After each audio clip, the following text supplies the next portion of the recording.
नमस्कार दोस्तों, स्वागत है आप सभी का विश्लेषण जीके के ऑनलाइन प्लेटफॉर्म पर। आज है 22 अप्रैल और आज हम देखेंगे 22 अप्रैल से रिलेटेड करंट अफेयर। पहला क्वेश्चन है कि AICTE वाणी योजना के तीसरे संस्करण का प्राथमिक उद्देश्य क्या है। विदेशी विश्वविद्यालयों के साथ सहयोग बढ़ावा, तकनीकी शिक्षा में भारतीय भाषाओं को बढ़ावा देना, केवल ग्रामीण क्षेत्रों में मुफ्त शिक्षा देना या भारतीय छात्रों को विदेश में इंटर्नशिप दिलाना। ठीक है, तो जो AICTE है इसका मुख्य उद्देश्य है तकनीकी से संबंधित, तो तकनीकी शिक्षा में भारतीय भाषाओं को बढ़ावा देना। तो इसकी जो अवधारणा है कि अखिल भारतीय तकनीकी शिक्षा परिषद, जिसे AICTE कहते हैं, ने वाणी योजना के तीसरे संस्करण को मंजूरी दी है, जिसका उद्देश्य इंजीनियरिंग और तकनीकी पाठ्यक्रमों को क्षेत्रीय भाषाओं जैसे कि हिंदी, तमिल, बंगाली आदि में उपलब्ध कराना है, ताकि भाषा की बाधा को दूर किया जा सके। अच्छा, इसका महत्व क्या है? तो यह राष्ट्रीय शिक्षा नीति जो न्यू एजुकेशन पॉलिसी है 2020 के अनुरूप है, जो मातृभाषा में शिक्षा पर जोर देती है। इसी के तहत अगर हम बात करें तो MP में आपके MBBS और इंजीनियरिंग की पढ़ाई भी हिंदी भाषा में कराई जा रही है। अगला प्रश्न है, हाल ही में टाइम 100 के सबसे प्रभावशाली व्यक्ति 2026 की सूची में किस भारतीय अभिनेता को शामिल किया गया है? तो वो भारतीय अभिनेता कौन है? तो रणबीर कपूर को इसमें शामिल किया गया है। तो रणबीर कपूर को 2026 की प्रतिष्ठित टाइम 100 सूची में शामिल होने वाले एकमात्र भारतीय अभिनेता बन गए हैं। अन्य नाम की बात करें तो इस सूची में गूगल के CEO सुंदर पिचाई भी है भाई, और इसी के साथ मशहूर से विकास खन्ना को भी जगह मिली है। अच्छा, यह सूची हर साल दुनिया भर के उन लोगों को सम्मानित करती है जिन्होंने अपने क्षेत्र में वैश्विक प्रभाव डाला है। सिनेमा जगत के लिए रणबीर कपूर को यह अवार्ड मिला है, यह सूची में इनका नाम आया है। अगला प्रश्न है, भारत और किस देश की व्यापारिक लक्ष्य को $50 बिलियन तक बढ़ाने पर सहमति बनी है? ठीक है, तो अभी दक्षिण कोरिया। अभी आपको बता दें तो 3 दिवसीय यात्रा पर कौन आए हैं? यहाँ के प्रधानमंत्री, ठीक, यहाँ के राष्ट्रपति आए हैं दक्षिण कोरिया के प्रधानमंत्री नरेंद्र मोदी और दक्षिण कोरियाई राष्ट्रपति ली जे मायोंग, मैंने आपको 2 दिन पहले बताया था कि आधिकारिक यात्रा पर यहाँ पर भारत आए हुए हैं। इनके बीच में द्विपक्षीय वार्ता के दौरान आर्थिक संबंधों को मजबूत करने के लिए यह लक्ष्य निर्धारित किया गया है।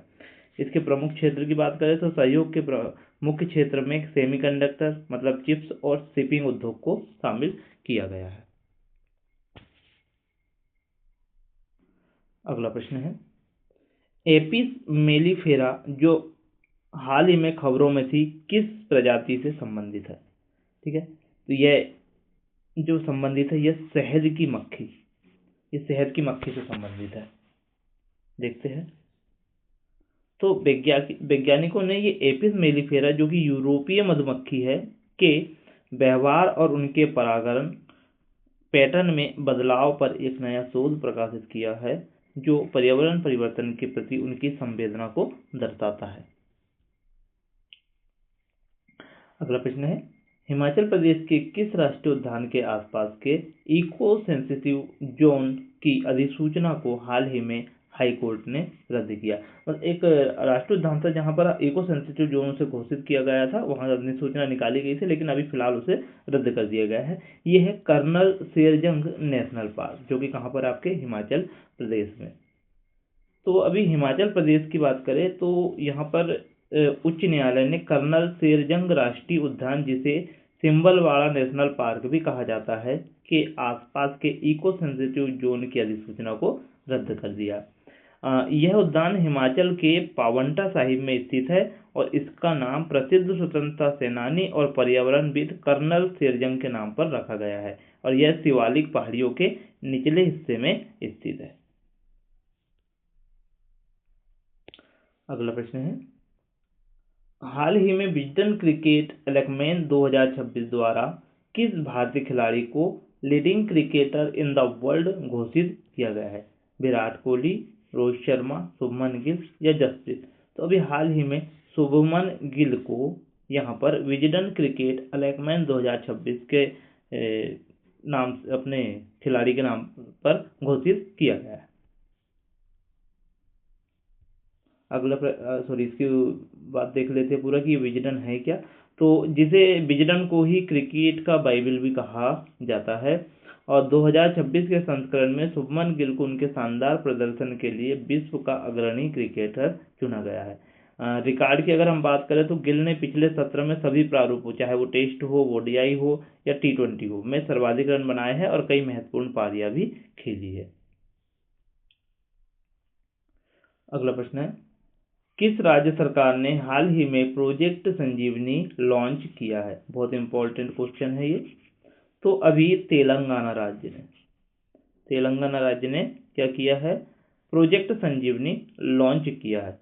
बात करेंगे इसकी, तो तेलंगाना सरकार ने पशुपालकों और किसानों के लिए प्रोजेक्ट संजीवनी शुरू किया है और इसके तहत मोबाइल पशु चिकित्सा वैन के माध्यम से घर घर जाकर पशुओं का इलाज और टीकाकरण किया जाएगा। ठीक है, इसमें AI आधारित डायग्नोस्टिक टूल्स का उपयोग किया जा रहा है ताकि पशुओं की बीमारियों का जल्द पता लगा सके।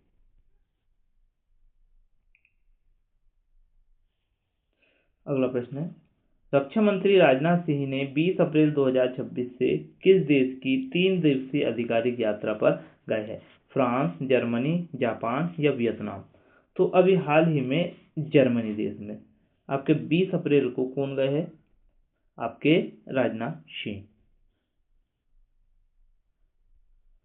तो रक्षा मंत्री राजनाथ सिंह जर्मनी की यात्रा पर है, जहां पर वे द्विपक्षीय रक्षा सहयोग और पनडुब्बी निर्माण P-75I प्रोजेक्ट जैसी रणनीतिक साझेदारी पर चर्चा करेंगे।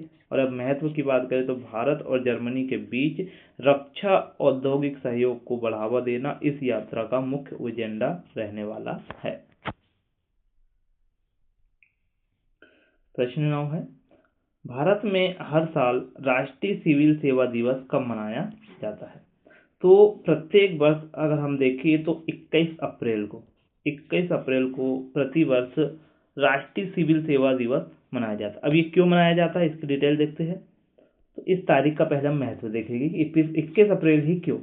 तो 21 अप्रैल 1947 को भारत के पहले गृह मंत्री सरदार वल्लभ भाई पटेल ने दिल्ली के मेटकॉफ हाउस में प्रोबेशनरी अधिकारियों IAS प्रशिक्षु के पहले बैच को संबोधित किया था। ठीक है, स्टील फ्रेम की बात करें तो इसी ऐतिहासिक भाषण के दौरान पटेल जी ने सिविल सेवकों को भारत का स्टील फ्रेम कहा था और उनका मानना था कि देश की एकता और अखंडता को बनाए रखने की जिम्मेदारी इन्हीं अधिकारियों के कंधे पर है। अगला और अंतिम प्रश्न है कि 10 सितंबर 2026 से टेक दिग्गज कंपनी एप्पल है ना, जो आईफोन आप चलाते हैं, एप्पल के नए मुख्य कार्यकारी अधिकारी मतलब CEO के रूप में टिम कुक का स्थान कौन लेगा? इसका मतलब अब टिम कुक की जगह पर एक नए व्यक्ति आने वाले हैं, इनका नाम है जॉन टर्नर।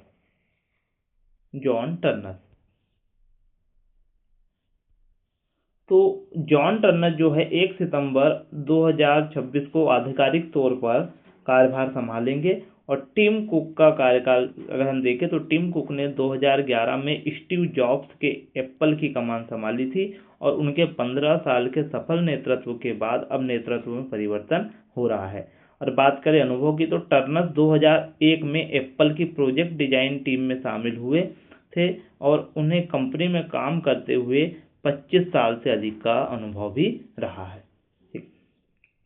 तो आज के लिए फिलहाल इतना ही था। आप सभी से रिक्वेस्ट है कि अगर आपको हमारा वीडियो पसंद आता है तो आप हमारे सेशन को लाइक करें, हमारे वीडियो को शेयर करें और आपसे रिक्वेस्ट है कि हमारे चैनल को सब्सक्राइब करें ताकि हमें मोटिवेशन मिलता रहे और हम आपके लिए ऐसी ही अच्छी वीडियो लाते रहें। तब तक के लिए जय हिंद, जय भारत।